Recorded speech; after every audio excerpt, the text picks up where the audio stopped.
will obey. We live in a digital age where we are more connected than ever, yet we've never been more skilled at using our words as scalpels to perform uninvited surgery on each other's self-esteem.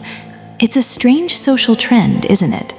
In an era where empathy is a buzzword trending in every corporate boardroom and therapy app, studies suggest that dark triadic traits, narcissism, Machiavellianism, and psychopathy, are increasingly being rewarded in the competitive hierarchies of our modern world. We are witnessing a quiet epidemic of social thinning, where pulling others down is seen as a shortcut to rising up. Do you remember when you were 7? Back then, a playground bully was just someone who wanted your swing. It was loud, it was physical, and it ended when the bell rang. But as adults, it's different. It's the subtle barb disguised as a compliment. The "I'm just being honest" remark that leaves a cold residue in your chest for days. It's sophisticated. It's exhausting. And here is the core paradox. The person who spends their life dimming your light is actually the one most terrified of the dark. The very mechanism they use to protect their ego, the sharp tongue, the condescending sigh, is the same wall that keeps them perpetually isolated. They aren't trying to hurt you. They are trying to fix a perceived imbalance in a world where they feel permanently less than. It's not a sign of power, it is the ultimate scream of a collapsing internal structure. To understand why some people treat social interaction like a zero-sum game, we have to look at the blueprints of the human ego. This isn't just mean behavior. It's a complex survival strategy rooted in 3 specific pillars.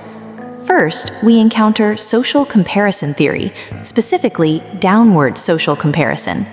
Leon Festinger's classic principle suggests that when our self-image takes a hit, we don't always look for ways to improve, we look for someone below us to serve as a psychological floor. By highlighting your flaw, they create a temporary artificial elevation for themselves. It's a cheap hit of dopamine for a starving ego. Then there is the projection of shadow. From a Jungian perspective, the traits that people most aggressively criticize in others are often the very parts of themselves they have exiled or deemed unacceptable. If they mock your sensitivity, it's likely because they were taught that their own vulnerability was a liability. They aren't attacking you, they are attacking the mirror you've become.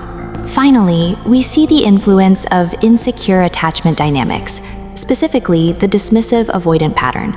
This isn't just a personality quirk, it's neurologically wired. For these individuals, the nervous system views intimacy as a threat.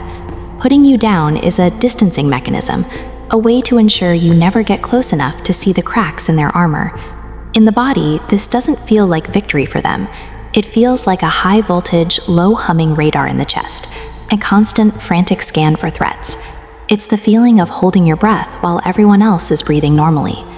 Imagine, if you will, a man living in a house of glass pedestals. Every time he sees someone else standing tall, he feels his own pedestal begin to wobble. He doesn't have the tools to strengthen his own base, so he spends his entire life reaching out with a long, heavy pole, trying to chip away at yours. He believes that if he can just make everyone else shorter, he will finally be the tallest man in the room. But the tragedy is, he never looks down to realize he's standing on a pile of broken glass, and he's the only one bleeding. So how does this manifest? They don't usually use a sledgehammer, they use a needle. It is the microaggression of the ego. They employ the double bind, a tactic where they put you in a lose-lose situation. If you react to their subtle put-down, you're too sensitive. If you stay quiet, you've accepted their version of reality. They use the joking jab, saying things like, "I wish I could be as relaxed about my career as you are," which is really just judging your lack of ambition to make themselves feel more productive. Or they use the public correction, pointing out a minor error in front of a group. It isn't about accuracy, it's about social signaling. They are signaling to the room that they are the arbiter of truth. The ultimate win isn't proving them wrong, it's becoming unmanipulatable. When you realize that their barb is actually a confession of their own inadequacy, the sting disappears. This is the shield of radical indifference. You stop treating their words as feedback and start treating them as data points about their internal state. When they strike, ask yourself, what part of themselves are they trying to protect right now? You can use the gray rock method. Become as uninteresting as a gray rock. If they can't get a rise or a low out of you, they lose the dopamine hit. Most importantly, you must build an internal compass. If your self-worth is a variable that depends on their constant, you will always be at their mercy. You must move your worth to a fixed state. Because once you see the architect for who they really are, a person shivering in a house of glass, you don't feel anger anymore. You just feel a quiet, distant pity. And that is when you are finally free. It is a heavy thing to carry a crown that only stays on your head if everyone else is bowing. The emotional cost of this strategy, this constant need to diminish others, is a quiet, invisible grief. It is the grief of the sacrificed self. To maintain the hierarchy, you must sacrifice the very thing we all crave most: authenticity. You see, when you choose to be superior, you simultaneously choose to be unreachable. The cost is the inability to ever truly be known. The cost is the silence that follows a victory in an argument. The cost is the hollow vibration in your chest when you realize that people respect your edge, but they are terrified of your heart. Carl Jung once noted that thinking is difficult. That's why most people judge. But for the one who puts others down, judging isn't just a lack of thought, it's a desperate labor. It is the labor of the social desk. You have to spend every waking hour calculating the status of the room. You have to be the smartest, the most cynical, the most realistic. And let's be honest for a second, that is exhausting. The core fear driving this isn't that you are a bad person. It's the paralyzing fear of being unremarkable. It's the fear that if you are just one of the group, just another human with flaws, insecurities, and unbrushed hair, you will be forgotten. You use your words as a fence to keep the world at bay, because if they got close, they might see the inner truth, that beneath the sharp critiques and the weary sighs, there is a small, shivering part of you that just wants to be told that you are enough, exactly as you are. But instead, you keep building the wall, one insult at a time, one correction at a time, until you're the king of a very small, very lonely mountain. Let's pause here, because I know how heavy this feels. I'll admit, seeing myself in these patterns, realizing how many bridges I've burned just to feel like I was winning, was a bitter pill to swallow. It's okay to sit with that for a moment. When these survival mechanisms go unaddressed, they don't disappear. They simply level up into sophisticated adult behaviors. They stop looking like playground bullying and start looking like personality traits.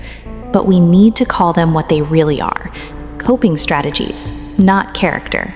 They become adults who become the talent gatekeeper at work. You find yourself unable to mentor others without a subtle sting. You point out the missing detail in a junior's presentation, not to help them, but to remind everyone who the expert is. Power over progress? They practice intimacy via sabotage. In romantic relationships, you pick at your partner's smallest habits. If they feel slightly inferior, they are less likely to leave you, or so the subconscious logic goes. It's a way to avoid the vulnerability of actually being loved for your soft side. They weaponize dry humor. Your sarcasm is rarely about the joke, and almost always about the kill. You use wit to keep people off balance, ensuring that no one can get a clear shot at your own insecurities. They suffer from compulsive comparison. You can't enjoy a friend's promotion or a neighbor's new car without immediately scanning for the catch. You look for the flaw in their joy, so your own lack doesn't feel so loud. Sound familiar? They master impression management. You are a grand architect of your own narrative. You curate your life and your opinions to appear untouchable, terrified that losing control of how others perceive you is the same as losing your identity. And they experience the empty victory internal state. Even when you win an exchange or successfully put someone in their place, the satisfaction lasts for seconds, followed by a long, cold hangover of guilt or intensified loneliness. This is the cycle of reactive avoidance. You aren't choosing to be critical. Your nervous system is reacting to a perceived threat of insignificance. It is a fear-based reflex. The first step of unlearning isn't to beat yourself up. That's just more of the same behavior, turned inward. The step is witnessing. It's the moment you notice the barb forming in your throat and you just stop. You look at it. You ask, what am I afraid would happen if I let them shine right now? It's about distinguishing between the active choice of who you want to be, a person of depth and connection, and the reactive shield you've been hiding behind for decades. It's about realizing that you don't have to be the judge to be the peer. You can just be a traveler, like the rest of us. So, how do we begin to step down from that glass pedestal? How do we stop the reflex of the sharp tongue? Healing from this particular pattern, the need to diminish others to maintain our own equilibrium, isn't about becoming nicer. It's about becoming whole.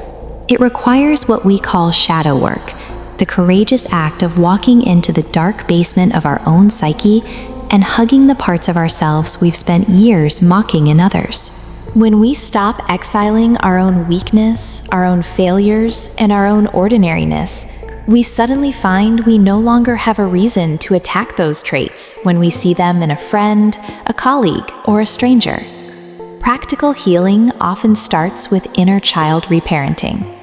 The adult who puts others down is usually a bodyguard for a very small, very frightened child who was taught that love is conditional, that you are only safe if you are the best, the smartest, or the most powerful.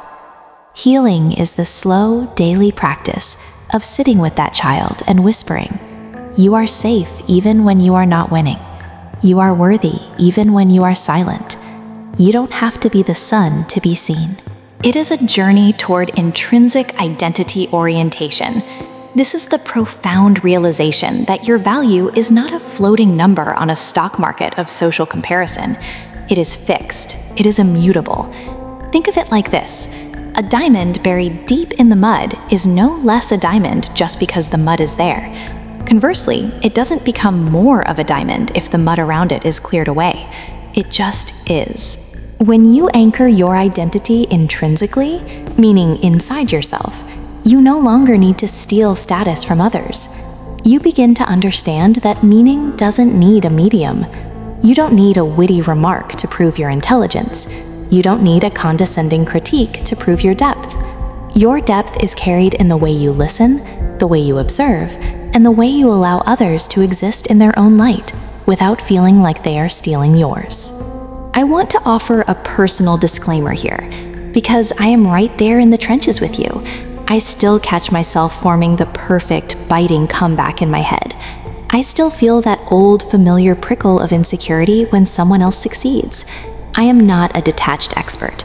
I am a fellow traveler who is still learning to choose softness over the rigidity of my old survival mechanisms. I am still learning that it is okay to be just another human in the room. We aren't fixing a broken machine. We are learning to be kind to a wounded heart. This process isn't a straight line. It's a slow, spiraling exhale. It's the choice to unclench the jaw, to soften the gaze, and to finally let the social mask slip to the floor. As Carl Jung beautifully put it, everything that irritates us about others can lead us to an understanding of ourselves. When we finally understand ourselves, the irritation fades, and in its place, a quiet, steady compassion begins to grow, not just for them, but for the person you see in the mirror. The world doesn't need us to be taller than one another. It just needs us to be present.